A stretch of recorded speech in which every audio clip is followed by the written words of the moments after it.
Good evening, everyone. Jain and my honor. I can use this because I prefer to form the introduction. Thank you very much for the kind introduction. When Mr. Agarwal started speaking about the current corporate financing, I remembered a very interesting conversation which was very popular in 2009, after the crisis. Everyone started asking, is there light at the end of the tunnel? And all wise financial advisors used to come back with a comment saying, yes, it is. It's just temporarily disconnected due to budgetary constraints. So I think we are having a lot of budgetary constraints in oil-driven economies, including ours. What I'm going to talk about, well, there is no magic wand and there is no set of principles to reduce your interest cost. So please do not think that I'm going to give you some magical solutions. But yes, I have my own way of looking at things and I try to share those with you, and hopefully all of us will benefit from those things and steps that we can take. Before we start, let's get a little bit interactive and try to guess what happened to this guy. Let's be creative. There is a PD guy, so there is no standard answer, but I want to see some creativity. What happened to this guy? What do you think happened to this guy to get this expression? He lost it? Lost his hair.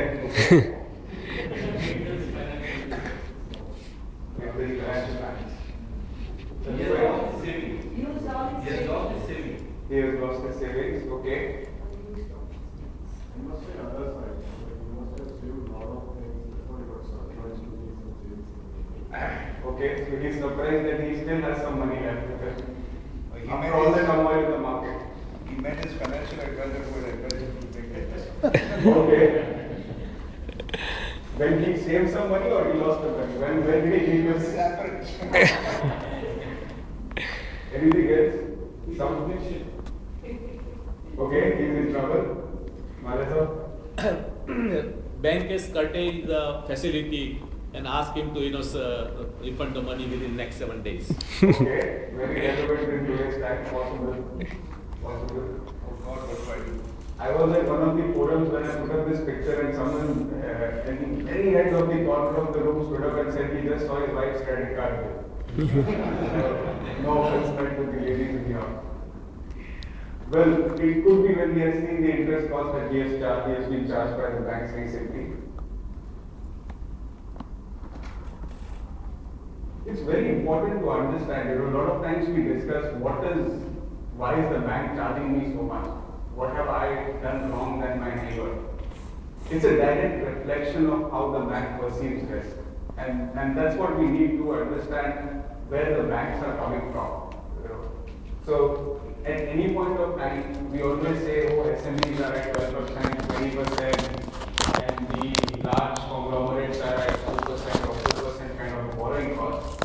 It is a direct reflection of the perceived risk by the bank.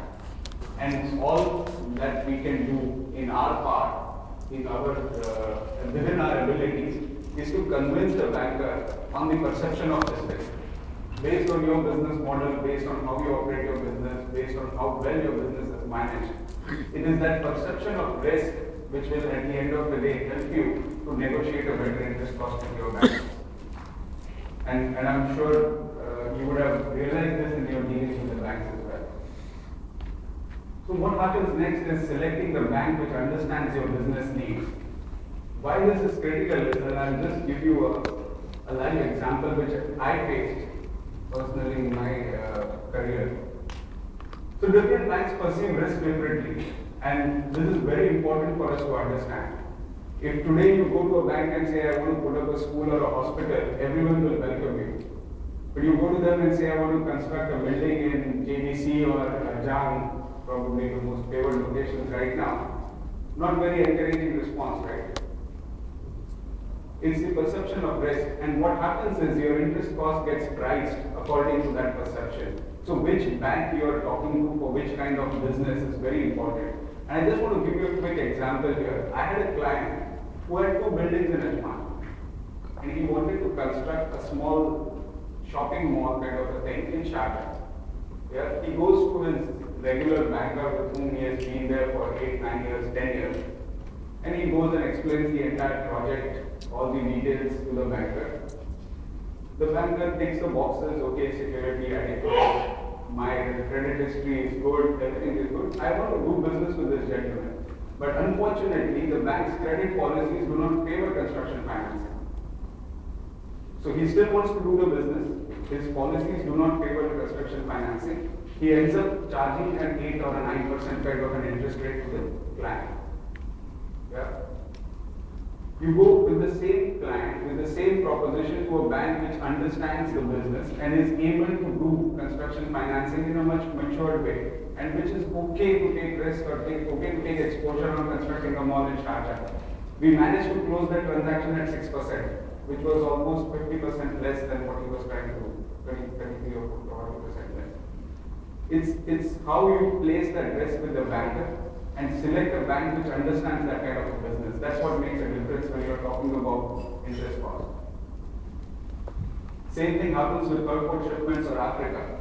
The world's global bank does not have a branch in Africa, or they do not lend into Africa. But then there are other banks who can actually help you or assist you in the trade with Africa. So you really need to select the bank which understands your business model, and I'm sure it will get reflected into your interest cost.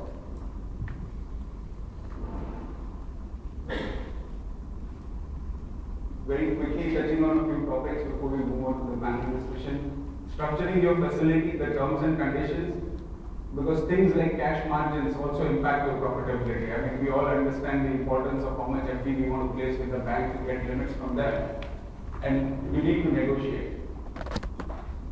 Now, this is again something which I have discussed quite a bit, and I have practical experiences on giving property as a cash margin. When people structure their working capital limits, you go and say, okay, I'm paying 20% margin to you, it is lying in fixed deposit, earning me nothing, and you're charging me such a high rate of interest. If you have invested in a property here, yeah, look at that as an option to collateralize or use it as a margin.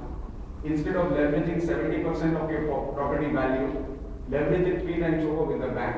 If you're normally giving a cash margin of 15-20% to the banker, maybe the value of the property would convert into a 25-30% cash margin as a collateral to the bank. But use it. On a 10 million dirham facility, if you're giving 2 million as a cash margin, give him a property of 3 million. There's no harm in it as long as you are able to use the 2 million cash that you have freed up from your banks. I'm sure all of us can make much better return on that 2 million. And that property will generate a decent rental income to you as well. Yeah? The other important thing which is happening right now in the market is banks are looking for that commitment from expatriate borrowers. All said and done, we are expatriates in this country.